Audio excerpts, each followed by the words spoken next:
डांगा बोल रहे। राम राम सा डांगा जी। सभापति जी थोड़ी 2 मिनट दीजिए मान्यपति।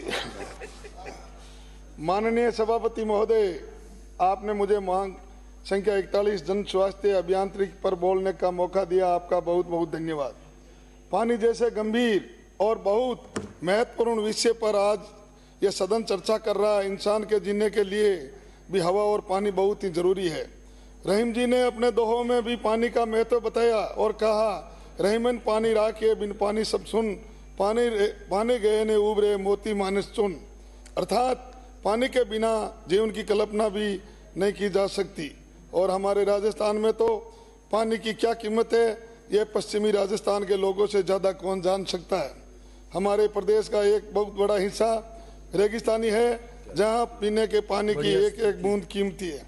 आज़ादी के बाद देश और प्रदेश की जनता को स्वच्छ पेयजल उपलब्ध कराने के लिए समय समय पर सभी सरकारों ने प्रयास किए, लेकिन भी आज भी हमारे प्रदेश के सैकड़ों गांव और ढाणियाँ स्वच्छ पेयजल का इंतजार कर रही है। मैं खुद गांव में रहने वाला किसान पुत्र हूँ।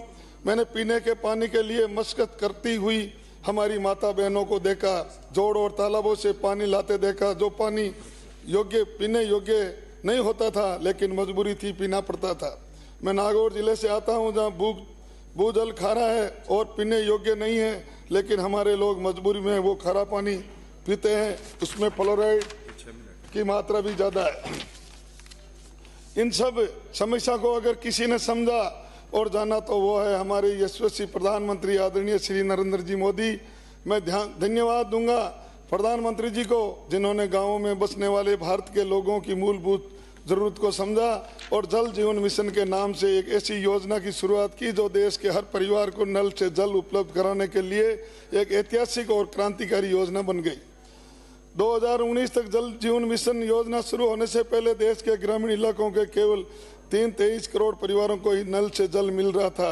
प्रधानमंत्री जी ने 2024 तक इस योजना से देश के 1930 करोड़ परिवारों तक नल से जल पहुंचाने का लक्ष्य रखा। और मुझे ये बताते हुए खुशी हो रही है कि 10 अक्टूबर 24 तक 15.20 करोड़ परिवारों को जल जीवन मिशन योजना के से नल से जल मिलने लगा। अर्थात ग्रामीण इलाके के कुल भाग के 78% हिस्से रहने वाले ग्रामीण परिवारों को नल से जल मिल रहा है। ये एक बहुत बड़ी उपलब्धि है। कई राज्य तो ऐसे हैं जहाँ 100% परिवारों को नल से जल मिल रहा है, लेकिन हमारे प्रदेश राजस्थान का दुर्भाग्य है कि 2018 में प्रदेश में कांग्रेस की सरकार थी, जिसने जल जीवन मिशन को लूट खाओ मिशन बनाकर छोड़ दिया। राजस्थान में 2023 में भाजपा की सरकार बनने से पहले हमारा प्रदेश जल जीवन मिशन में देश के अन्य राज्यों में सबसे पिछड़ा हुआ था, क्योंकि यहाँ जो सरकार थी उसने जल जीवन मिशन में इतने घोटाले किए जिसकी कोई सीमा नहीं।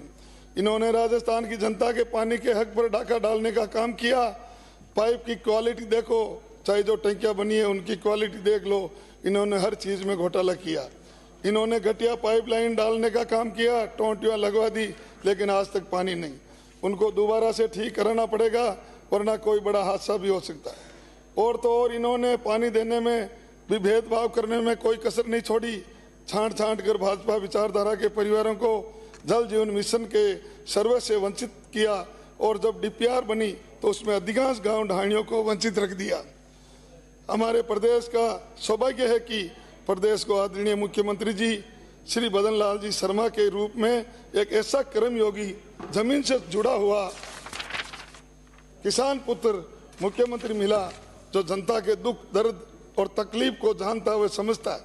क्योंकि मुख्यमंत्री जी ने गांव का जीवन जिया है, इन्होंने अभावों को देखा है और दूसरों की पीड़ा हुई व्यक्ति समझ सकता है जिसने खुद पीड़ा भोगी हो। इसलिए कहा जाता है कि जहाँ के